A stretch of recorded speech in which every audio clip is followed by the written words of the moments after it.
Hello friends, मैं जा रही हूँ हेमकुंड साहिब। इसके लिए मुझे ऋषिकेश से गोविंद घाट की बस पकड़नी पड़ेगी। तो गोविंद घाट जा रही हूँ मैं, अभी रास्ते में हूँ। ऋषिकेश से गोविंद घाट की बस सुबह 4 बजे से ही शुरू हो जाती है और 600-700 रुपये में हमें वहाँ पहुँचा देती है। रास्ते में ये खूबसूरत नज़ारा भी देख लीजिए। ये पूरे बादल आसपास एकदम छा गए हैं और बारिश जैसा मौसम हो गया है। मैं पहुंच गई हूँ गोविंद घाट। यहाँ रहने के लिए होटल्स वगैरह मिल जाती है। अगर होटल्स नहीं लेनी तो हम यहाँ गुरुद्वारे में फ्री में रह सकते हैं और लंगर में खाना भी खा सकते हैं। दूसरे दिन मैं पुलना पहुँच गई शेयरिंग टैक्सी लेकर, जो 60 रुपये लेती है और यहाँ से 4 किलोमीटर होता है पुलना। पुलना से घांघरिया हम ट्रैक करके जाएंगे। पुलना से घांघरिया होता है 11 किलोमीटर, जो हमें ट्रैक करना पड़ता है। या तो हमें खच्चर या डोली लेनी पड़ेगी। तो मैं जा रही हूँ ट्रैक करके और ये रास्ते में खूबसूरत नज़ारा देख लो। साथ में आप ड्राई फ्रूट्स वगैरह ले लेना। और रास्ते में नाश्ते की तो दुकान आ जाएगी, कहीं पर भी स्टॉल आ जाएगा। काफ़ी धूप हो रखी है।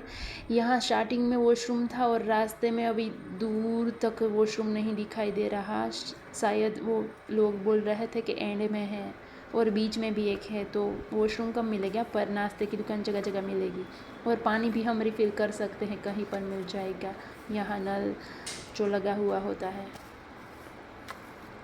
अब आधे से भी ज़्यादा रास्ता मैंने काट लिया है, बस अब नज़दीक है। सब बोल रहे हैं कि 2-2.5 किलोमीटर ही दूर है।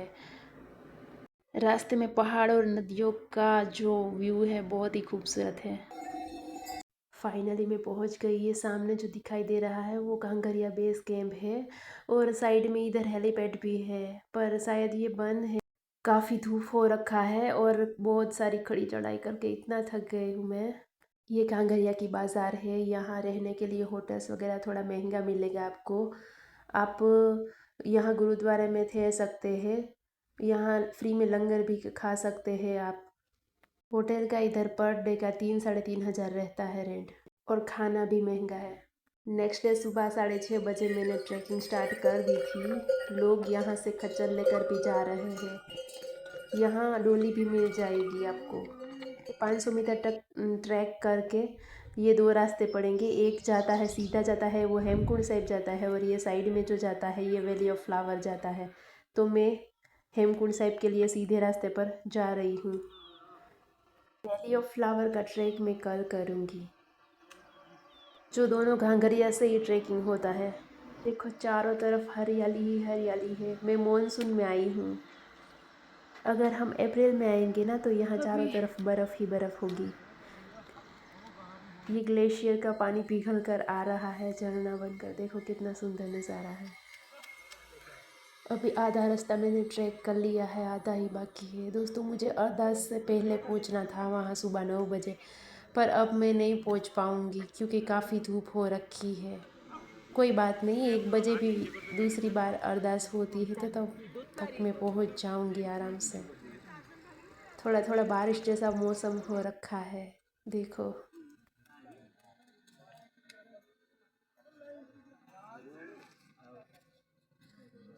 यहाँ प्यारे से फूल भी खिले हुए हैं रास्ते में कई कई जगह पर।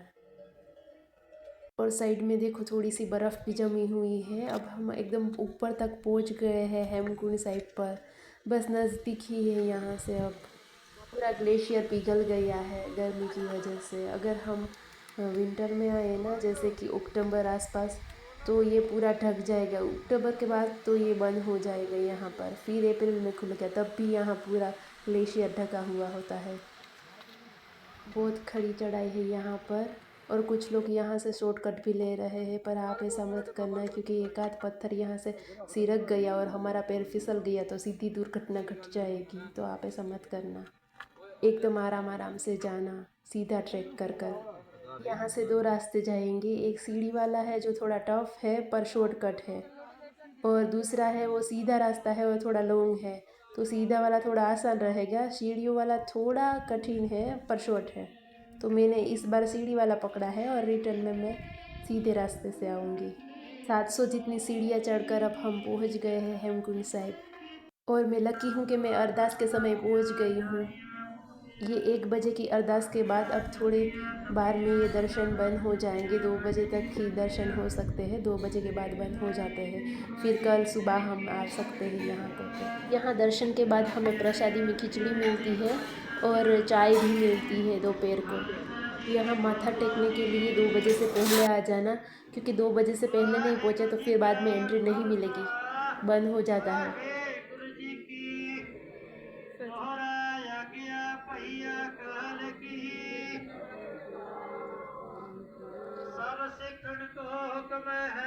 यहाँ ये नदी है, इसमें सब नहाकर सब श्रद्धालु दर्शन करने जाते हैं।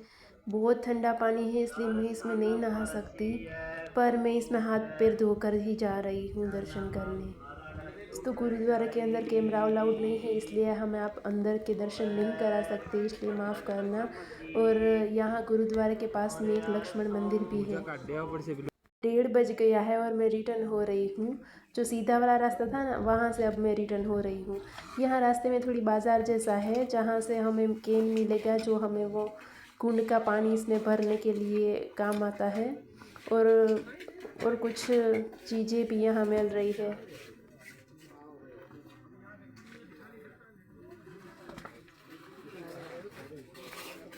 साइड में ये रोड का काम भी हो रखा है और वातावरण एकदम बारिश जैसा हो रखा है। बादल एकदम नीचे आ गया, एकदम बादल पूरा छा गए हैं। अब वापस पहुंच गई हूँ मैं। 2.5 घंटे लगे मुझे रिटर्न होने में। और पास में ये प्यारा सा झरना है और बाजू में एक वैली ऑफ फ्लावर भी है, उसका वीडियो मैं डालूंगी।